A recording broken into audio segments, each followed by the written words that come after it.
the Lord told me to go and to give a message to this nation concerning the election of the president. And I'm the first person to admit I do not know anything about American politics. But I know one thing. What is written in the scroll in heaven about the destiny of the US. And in that destiny, God's will is Mr. Trump should serve another term. Between November 3 and January 20, anything can happen to overturn, right? Right? Am I right? Anything can happen to overturn. So you want to, don't stop praying till November 3. You want to continue till Mr. Trump is safely installed, inaugurated on January 20th. Amen? Amen. There is another work that God wants to do in this great nation, and that can only be done through a man with a personality like Mr. Trump.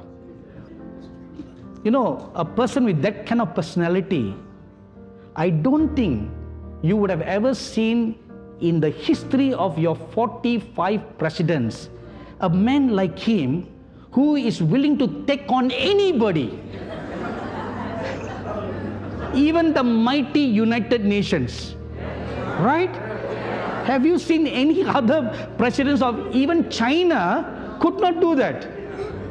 But your man, Mr. Trump, against all odds, he's standing alone, right?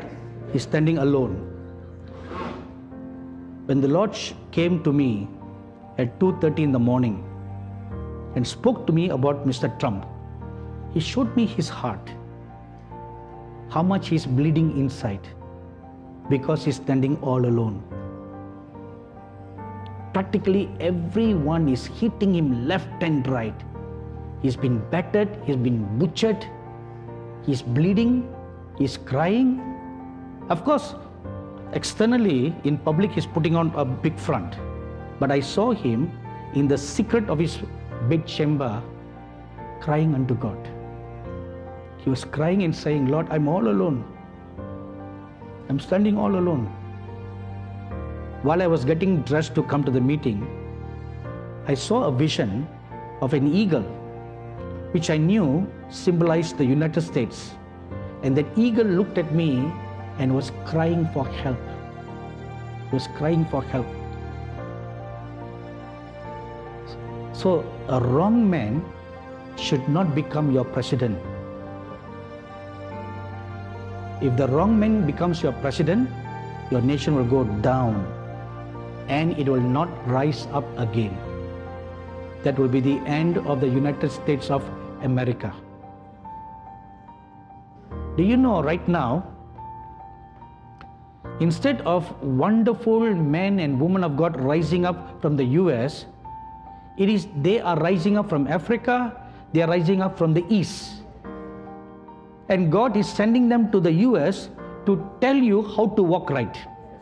Whereas 100 years ago, you had gone there and told them how to live right, how to turn away from idols to worship the true living God. The idols that we gave up, you have embraced them. See how much you are sunk under. But if you are obedient and Mr. Trump is voted again, this one thing will be restored. And America will be made great again. Not only in the natural, but also in the spiritual. And once again, like the Statue of Liberty holding up the torch in her hand, high up for all to see, the body of Christ in the US will hold the torch of God high up. One more time. One more time. The promises, the covenant that He had made with your forefathers, from the day they had consecrated and dedicated this land to the living God, God had made some covenants with them.